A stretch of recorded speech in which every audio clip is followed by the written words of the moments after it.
గౌతమి స్నానాన కడతేరుదామంటే మొనసి చన్నీళ్లలో మునుగలేను.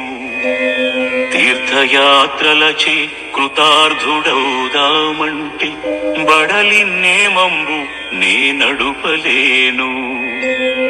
దాన ధర్మముల సద్గతిని చెందుదమంటే ఘనముగా నా వద్ద ధనము లేదు. తపమాచరించి సార్థకతనుందుదమంటే నిమిషమైన మనసు నిలుపలేను. కష్టముల కోర్వ నా చేత కాదు, నిన్ను స్మరణ చేసేద నా యథాశక్తి కొలది. భూషణ వికాస శ్రీధర్మపుర నివాస దుష్ట సంహార నరసింహ దురిత దూరా.